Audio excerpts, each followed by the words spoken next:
here they are, the Prime 2 goggles, and these are the retail ready version. I'm going to unbox this and show you these goggles. We're also going to talk about these goggles as far as the retail price versus what you get, and should you buy these versus a $300 pair of goggles, which I prefer.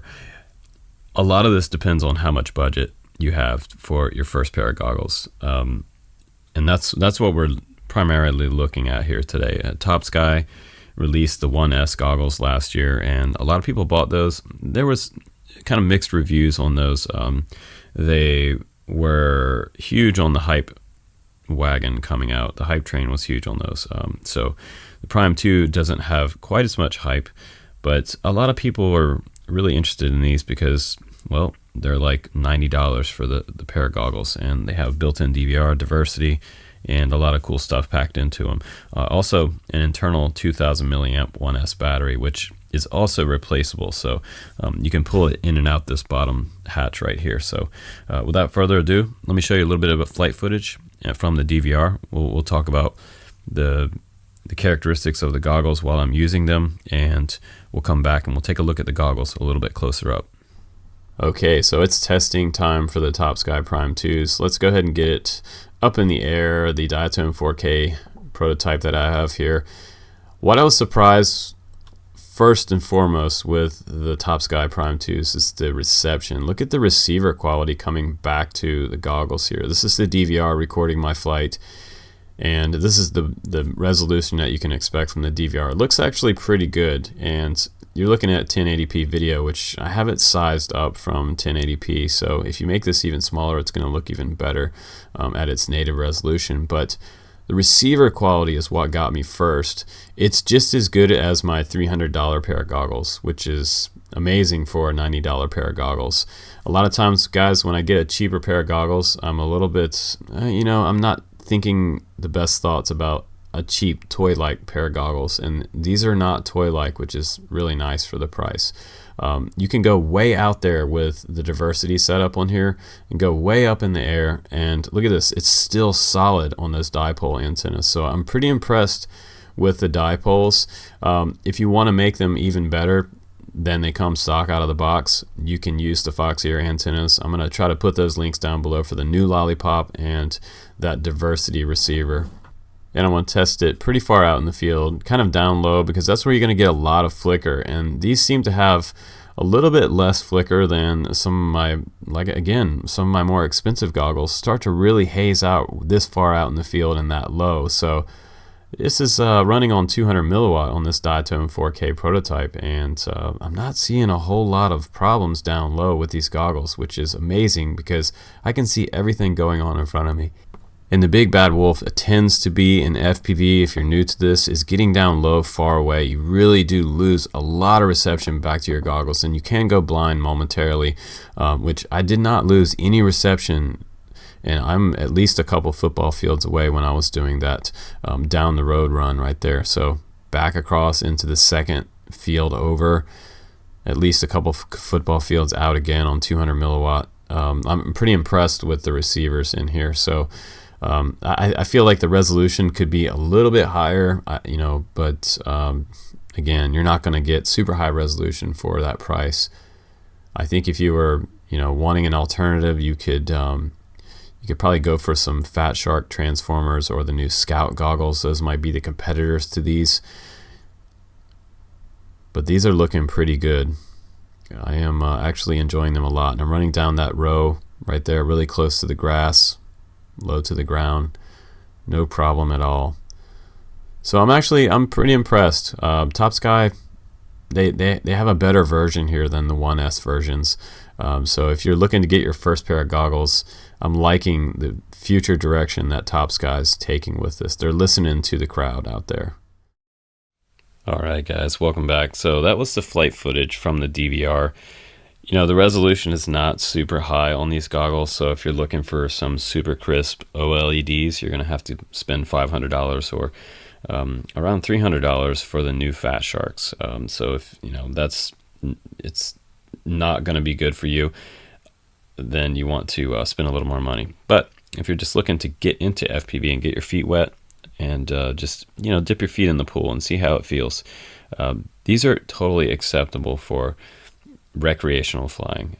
For the advanced flyer pilots, this is not really something for advanced guys.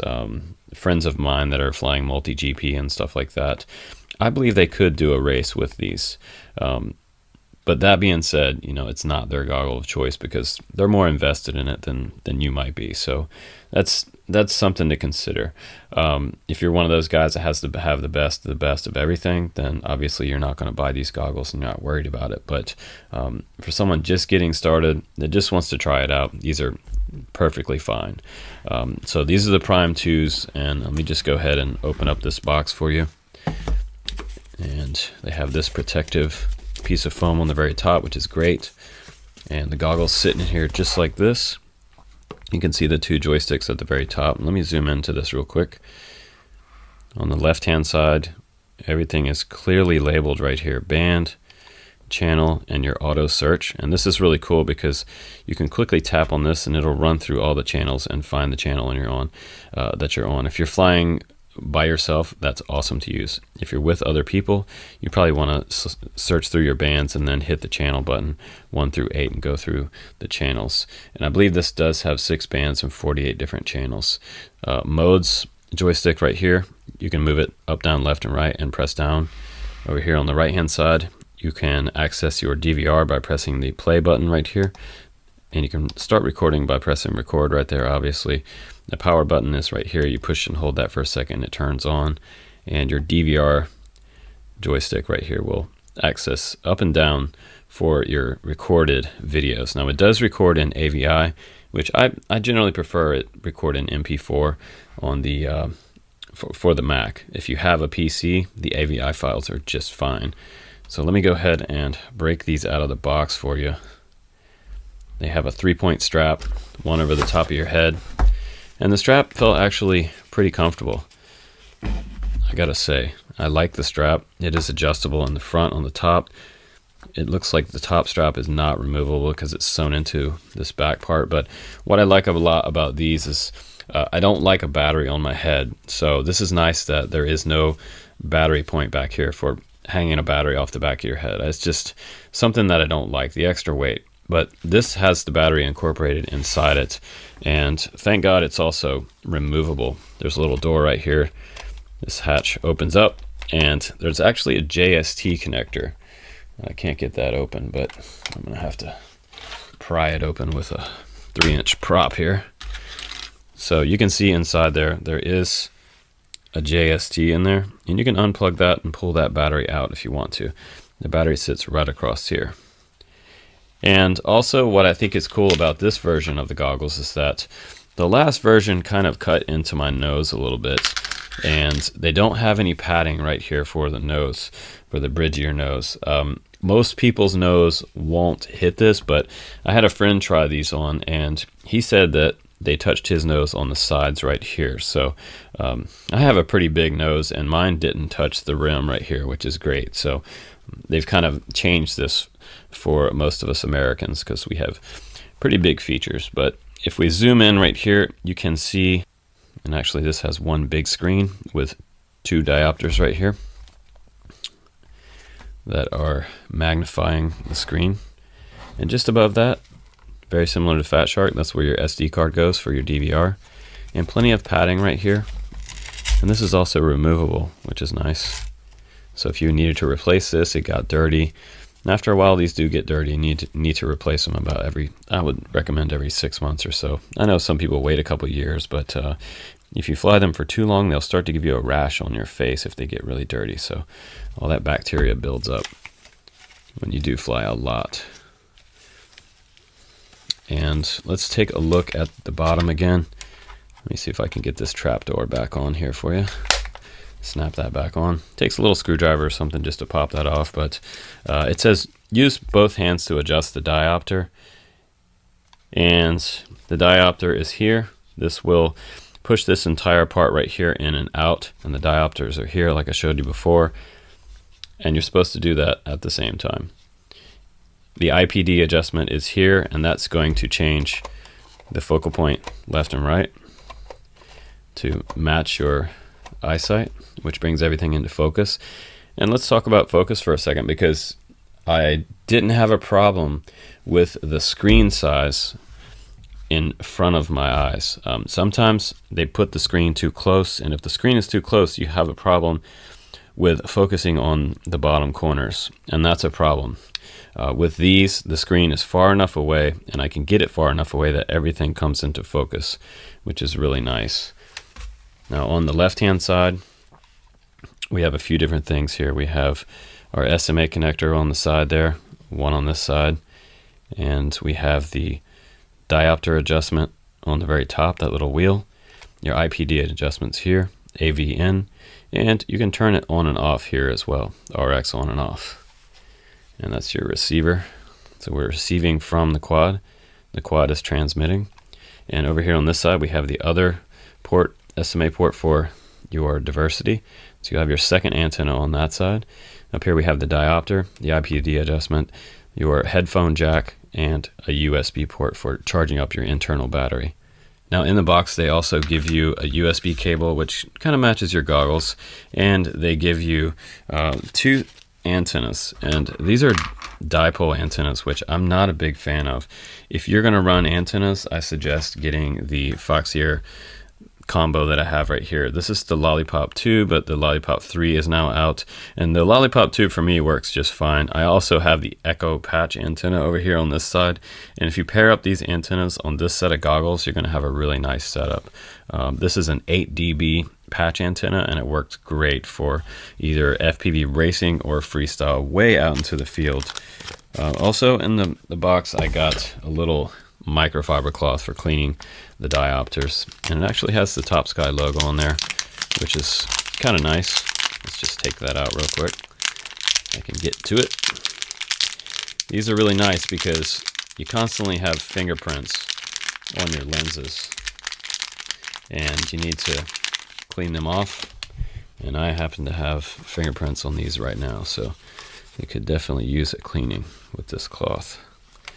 You might be able to see that in the camera. You can see the oil from my fingers, and that'll keep them nice and clear when you start up your quad.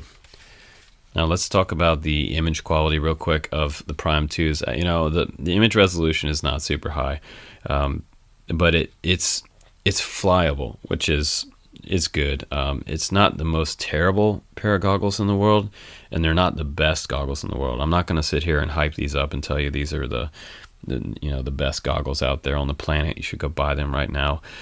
These are low to medium grade goggles. They're nicely made. They feel good in my hands, and they feel really solid. And the image resolution is acceptable. I wouldn't say it's anything past acceptable, as you're not going to be wowed by it. But I like the fact that the screen looks big and everything is in focus also. The field of view on them are 76 degrees. I know a lot of people are going to want to know that. The resolution is actually 480 pixels by 320, and there are LCD screens inside there. The IPD adjustment is 58 to 72 millimeters adjustable. And like I was telling you before, that internal battery is a 2000 milliamp battery, which is going to last you quite a while. It's actually a little bit better than the Fat Sharp battery that you get. And a lot of times I take a 3S 2200 and stick in my pocket when I'm flying these, and that lasts me just about a week when I'm flying. And I do fly just about every day, even if for just 30 minutes a day. Receiver, it has a built-in receiver on both sides. So the nice thing about this is that you don't need to buy an external module, and the same with these, they have built-in receivers. And by the way, these are the Sky 03s. They're what I'm using right now, and those are about $400. And that's $400 ready to go with your antennas, with the exclusion of these, of course. My older ones were the Sky 02S, and these are great. They're about $300. They've been through all kinds of flight tests, and they're still working actually. 3 years later, so they're rock and roll. Those I'll try to put the links down below for both these sets of goggles, so you can check the specs out on those. If you want to spend a little more money, it's absolutely worth it to get the Sky Zone goggles. So it also has a built-in audio out, which is kind of cool. It has the built-in DVR in these. You can go back and watch your videos. A lot of times some guys will crash off into the woods. and then you'll have to refer back to your DVR. Now, one thing I will say is that it's a little easier to navigate and use the DVR on these versus the Sky Zones. Sky Zones takes a little more practice to get in there and pushing the right buttons, because your DVR is not actually labeled on these. So it takes a little reading the manual to get your DVR access right. And navigating the DVR on the Sky Zones is a lot harder. So here's a view from the front, and this faceplate is also removable. You can take this on and off. They look a little more robotic like that. I kind of look like the way they look like that, but you might have some light leaks from these holes right here, so you might have to cover those up. And this is kind of mostly decorative, this piece right here. It would be cool if they made different faceplates and you could kind of change it up, but you could take this and paint it a different color if you want. I kind of wish they had more color variations of these, kind of like Sky Zone did with the new Sky Zone 02X series. There's like, I believe there's like 6 or 7 different multiple color combos. Even there's like a space version, super Ferrari kind of candy gloss paint on those, and these are kind of a matte finish on them. You can see there's also a speaker on the side here, so you can turn your audio on and off if you're doing any kind of audio in. AV in, that's kind of cool. But overall, I gotta say that they're comfortable to wear on my face. And the biggest thing about choosing your first pair of goggles, guys, is that you really need to try on a few different pairs of goggles out the field. If someone has a pair of Topsky goggles, try them on at the field. If you don't care about the price, you can just grab a pair and try them out for yourself. Under $100 is not super hard to get into. As far as, I mean, if you bought a pair of $400 goggles and they didn't fit you right, that'd be a terrible thing, and then you couldn't return them to China. So if you're just starting out, I would recommend these to try. Otherwise, you're making a pretty big commitment to something like the $400 Sky Zone 03s or the Fat Shark HGOs for $500. But I think they're a little better than the previous version. They've taken care and addressed some things from the previous version that a lot of people had a lot of trouble with. So it's nice to see diversity here on these working correctly. But for now, guys, thanks again for watching my reviews. We're going to rate these about a 4.2 out of 5 today. Take care. Please do subscribe on the channel. I got more awesome videos coming up for you. I'll see you on the next one.